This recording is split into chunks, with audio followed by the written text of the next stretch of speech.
Thank you so much. ये है राज Shamani clips channel, इसे सब्सक्राइब कर लो अगर आप ऐसी ही और क्लिप्स देखना चाहते हैं जो आपको एक बेहतर लीडर बनने में हेल्प करती है।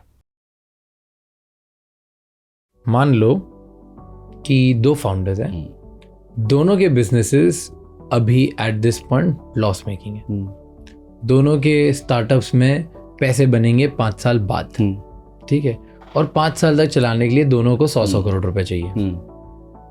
एक फाउंडर को पैसे मिलते हैं और दूसरे को नहीं मिलते हैं, ऐसा क्यों होता है?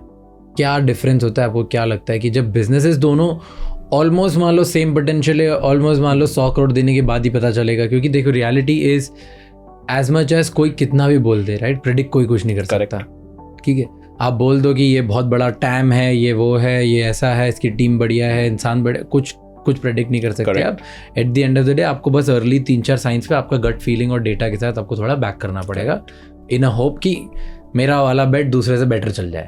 That's the reality, right, the point. बिल्कुल सही है। तो अब जब दोनों की गारंटी नहीं है तो फिर क्या होता है? क्यों ऐसे हैं कि कुछ लोग ज़्यादा चल जाते हैं एंड क्यों है कि कुछ लोगों का नहीं मिल पाता? ब्यूटीफुल क्वेश्चन, ठीक है। अपार्ट फ्रॉम द फैक्ट, मान लो दोनों के पास डिग्रीज नहीं है। बहुत बहुत उम्दा क्वेश्चन है। इसका 2-3 कारण हो सकता है मेरे हिसाब से। थोड़ा इसमें भी ग्रैन्युलर जाएंगे, है ना। एक, अपन सोचते हैं कि भाई जो बिजनेस है, बिजनेस भी टॉपिकल होता है इस स्टेज में। Startup business to a great extent भाई टॉपिकल होता है, पुराने बिजनेस के हिसाब से नहीं होता। Now you have the benefit of seeing old school business and new age business, है ना। ओल्ड स्कूल बिजनेस क्या होता है कि भाई ये धंधा है, एक्चुअल धंधा है, यहाँ पे हम माल बेच रहे, पैसे आ रहे, हमें पता है प्रॉफिटेबल है। हाँ, वो मल्टीपल स्केल, वो सब फलाना ढिमकाने नहीं होने वाले, but it's a profitable business.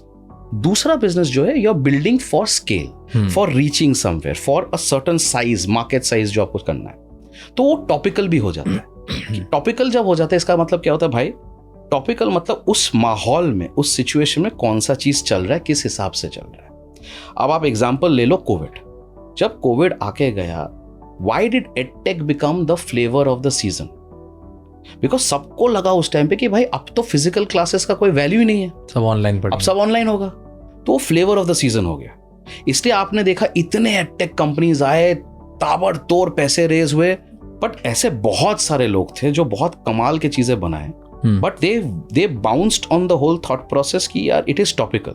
तो to answer your question, the first thing is, उस सिचुएशन में दोनों में से उस बंदे को जिसको पैसे मिले, was he doing a business जो उस टाइम उस माहौल में had tailwinds as against headwinds? मतलब tailwinds और headwinds का डिफरेंस क्या है कि भाई उसके पास वो माहौल पुश कर रहा था कि ये धंधा मार्केट में चाहिए लोगों को, ये धंधा मार्केट में बिकेगा, ये धंधा मार्केट में फोमो क्रिएट कर लिया है, तो इन्वेस्टर को भी फोमो हो गया, अरे यार ये तो चीज अब नेक्स्ट चलेगा, अपन इस पे इन्वेस्ट करते, ये मौका है नेक्स्ट हमारा किसी और को किसी और तरीके से बेच के निकलने के लिए। या फिर आपके पास वो धंधा था जो टॉपिकल था ही नहीं, जेनेरिक था, आपको लगा था बहुत आगे जाएगा, लेकिन अनफॉर्चुनेट टॉपिकल बीट। सो एक टॉपिकल हो सकता है, उस टाइम पे माहौल क्या हो सकता है। दूसरा भाई, when you look at a situation of one versus another, discoverability बोल के एक चीज है। अब आप सोचो कि आप इन्वेस्टर हो, आपके पास एक सेगमेंट में आपको इन्वेस्ट करना है, आपके पास 3-4 ऐसे एग्जांपल्स आए जिसमें से एक बंदा आपको बहुत पसंद आया, आपने अपना रिसर्च कर लिया, फॉर सम रीजन वो दूसरा बंदे का आपके पास आया ही नहीं। अब डिस्कवरेबिलिटी में आपके पास आ गया, आपने उसमें पैसे डाल दिए, जब तक ये बंदा डिस्कवर हुआ, इस बंदे के पास पैसा बहुत ज्यादा हो गया। कभी ना कभी डिस्कवरेबिलिटी जो होता है उस पे जब कैपिटल आ जाता है, दूसरे बंदे के लिए एंट्री लेवल बैरियर बन जाता है, तो then the investor at institution level says नहीं यार, I would bet someone who has the longer runway, I would bet with someone जिसके पास ऑलरेडी कैपिटल है, जिसके पास already discoverability.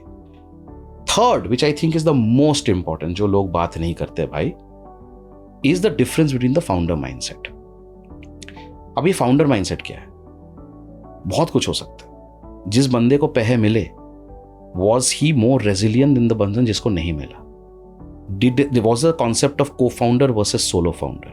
Was the concept of a person seeing कि ये fight मार के कुछ भी कर लेगा, लेकिन इसमें शायद वो मोटिवेशन नहीं था, या फिर शायद इसमें थोड़ा सा डिली डैलिंग था, इसको देख के लगा था कि शायद ये पूरा चीज़ मैनेज कर पाएगा, इसका टीम स्ट्रक्चर अच्छा है, इसका एसओपीज अच्छा है, इसके एसओपीज कहीं भी नहीं है।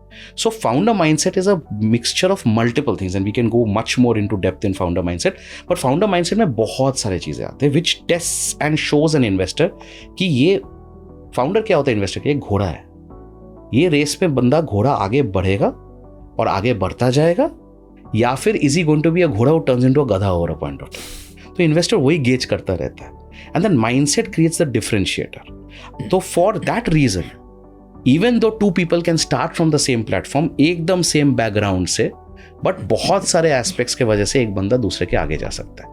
इसमें लास्ट एग्जांपल जो लोग बात नहीं करते हैं Raj, I personally believe a lot in it, is also luck.